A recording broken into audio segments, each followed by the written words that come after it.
स्कंध 3 अध्याय 32.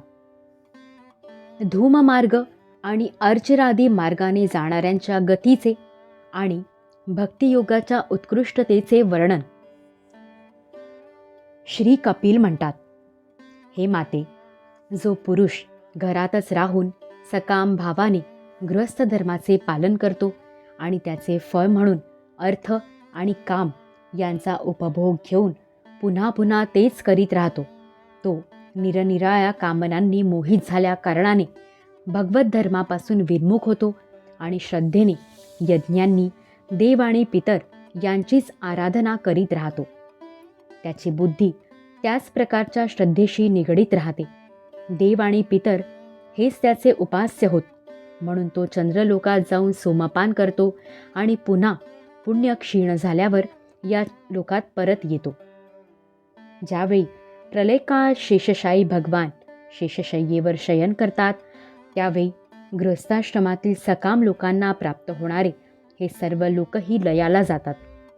जे विवेकी मनुष्य आपल्या धर्मांचा अर्थ आणि भोगासाठी उपयोग करीत नाहीत, तर भगवंतांच्या प्रसन्नतेसाठीच त्याचे पालन करतात, ते अनासक्त, प्रशांत, शुद्धचित्त, निवृत्ती धर्मपरायण, ममतारहित आणि अहंकार शून्य पुरुष स्वधर्म पालनरूप सत्वगुणामुळे पूर्णपणे शुद्ध चित्त होतात.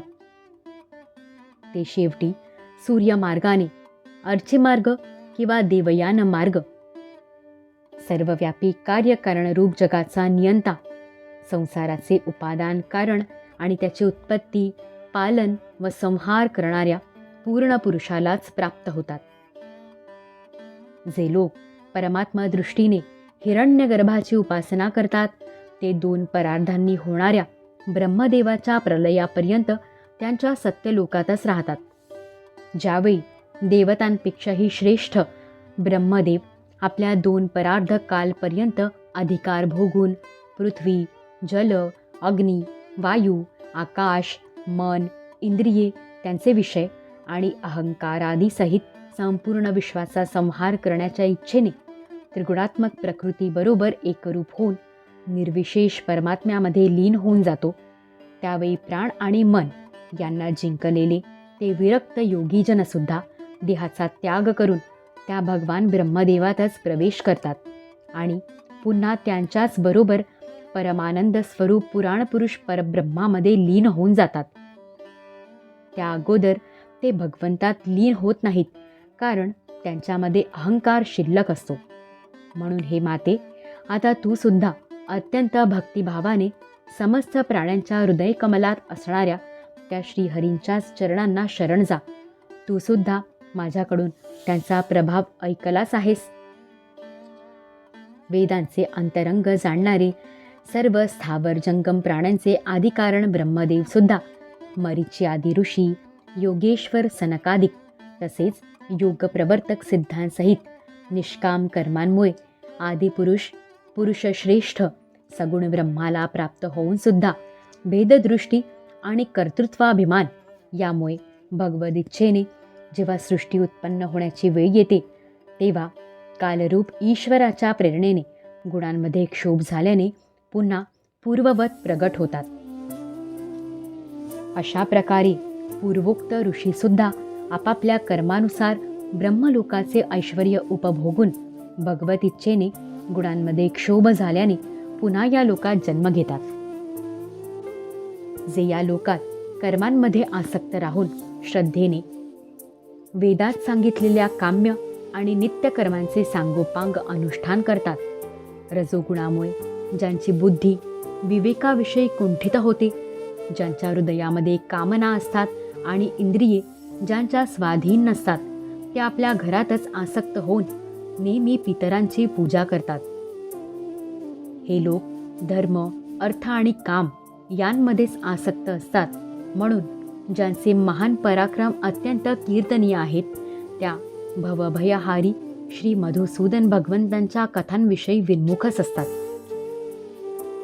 विष्ठा खाणारी कुत्री, डुकरे इत्यादी जशी विष्ठेचीच अपेक्षा करतात, त्याप्रमाणे जे मनुष्य भगवत कथामृत सोडून निंदनीय विषय वार्ताच ऐकतात, ते निश्चितच दुर्दैवी होत. गर्भाधानापासून अंत्येष्टीपर्यंत सर्व संस्कार करणारे हे लोक दक्षिण दिशेकडील पितृयान किंवा धूम मार्गाने पितरांचे ईश्वर असणाऱ्या आर्यमाच्या लोकात जातात आणि पुन्हा आपल्या संततीच्या वंशामध्ये उत्पन्न होतात. हे माते, पितृलोकातील भोग भोगल्यानंतर जेव्हा यांचे पुण्य क्षीण होते तेव्हा देवता त्यांना तेथील ऐश्वर्यापासून दूर करतात आणि पुन्हा त्यांना लाचार होऊन ताबडतोब याच लोकात येऊन पडावे लागते.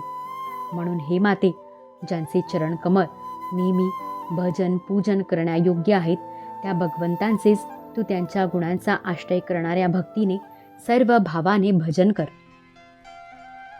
भगवान वासुदेवांविषयीचा भक्तियोग ताबडतोब वैराग्य आणि ब्रह्मसाक्षात्कार रूप ज्ञानाची प्राप्ती करून देतो. जेव्हा इंद्रियांच्या वृत्तींमुळे भगवत भक्ताचे चित्त सम राहून प्रिय अप्रिय अशा विषमतेचा अनुभव करीत नाही, त्यावेळीच तो भक्त निस्संग सर्वांमध्ये समान असणाऱ्या त्याग आणि ग्रहण यांनी रहित अशा ब्रह्मपदावर आपण आरूढ झाल्याचा साक्षात्कार करून घेतो. तोच ज्ञानस्वरूप, तोच परमब्रह्म, तोच परमात्मा, तोच ईश्वर, तोच पुरुष, तोच एक भगवंत स्वतः जीव, शरीर, विषय, इंद्रिय इत्यादी अनेक रूपात प्रतीत होतो. या संसारविषयी आसक्तीचा संपूर्ण नाश होणे हेच योग्यांच्या सर्व प्रकारच्या योग साधनेचे एकमात्र इष्टफळ आहे. ब्रह्म एक आहे, ज्ञानस्वरूप आणि निर्गुण आहे, तरीसुद्धा ते बाहेर धावणाऱ्या इंद्रियांमुळे भ्रमाने शब्द इत्यादी पदार्थांच्या रूपात भासते. ज्याप्रमाणे एकच परमब्रह्म महत्तत्व, सात्विक, राजस आणि तामस असा 3 प्रकारचा अहंकार, पंचमहाभूते आणि 11 इंद्रिये या रूपांनी बनली आहे आणि तेच स्वयंप्रकाशी जीव आहे. त्याचप्रमाणे त्या जीवाचे शरीर रूप हे ब्रह्मांडसुद्धा ब्रह्मच आहे, कारण ब्रह्मापासूनच याची उत्पत्ती झाली आहे. परंतु जो श्रद्धा, भक्ती आणि वैराग्य तसेच निरंतर योगाभ्यास यामुळे एकाग्रचित्त आणि अनासक्त झालेला आहे, तोच याला ब्रह्मरूपात पाहू शकतो. हे पूजनीय माते, मी तुला हे ब्रह्मसाक्षात्काराचे साधनरूप ज्ञान ऐकविले. याच्याद्वारा प्रकृती आणि पुरुषाच्या यथार्थ स्वरूपाचा बोध होतो.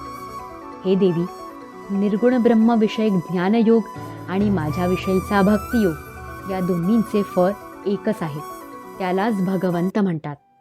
जसे रूप, रस, गंध इत्यादी अनेक गुणांचा आश्रय असणारा एकच पदार्थ भिन्न भिन्न इंद्रियांच्याद्वारा विभिन्न रूपाने अनुभवास येतो, तसेच शास्त्राच्या वेगवेगळ्या मार्गांनी एकाच भगवंतांची अनेक प्रकारांनी अनुभूती येते.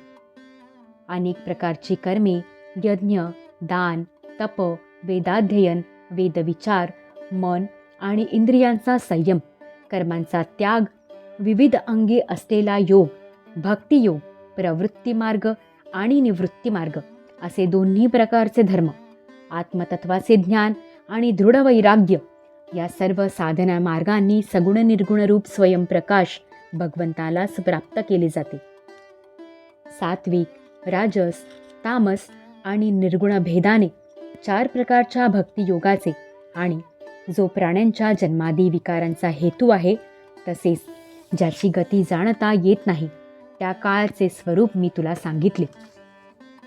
हे देवी, अज्ञानाने कर्मे केल्याने जीवाला ज्या अनेक गती प्राप्त होतात, तेथे गेला असता तो आपल्या स्वरूपाला जाणू शकत नाही. मी तुला जो ज्ञानाचा उपदेश केला आहे तो दुष्ट, उद्धट, घमेंडखोर, दुराचारी आणि दांभिक पुरुषांना कधीही करू नये. जो विषय लोलूप आहे, गृहासक्त आहे, माझा भक्त नाही किंवा माझ्या भक्तांचा द्वेष करणारा आहे, त्याला सुद्धा याचा उपदेश कधी करू नये. जो अत्यंत श्रद्धाळू, भक्त, विनयशील, दुसऱ्यांविषयी दोषदृष्टी न ठेवणारा, सर्व प्राण्यांशी मैत्री असणारा, गुरुसेवेमध्ये तत्पर, बाह्य विषयांमध्ये अनासक्त, शांतचित्त, मत्सर शून्य आणि पवित्र चित्त असेल, तसेच मला परमप्रियतम मानणारा असेल त्यालाच याचा उपदेश करावा. माते, जो पुरुष माझे ठिकाणी चित्त ठेवून याचे श्रद्धापूर्वक एक वेळ का होईना श्रवण किंवा कथन करील तो माझ्या परमपदाला प्राप्त होईल. दिगंबरा दिगंबरा श्रीपादवल्लभ दिगंबरा. अध्याय 32 समाप्त. श्री सद्गुरु चरणारविंदार्पितमस्तु.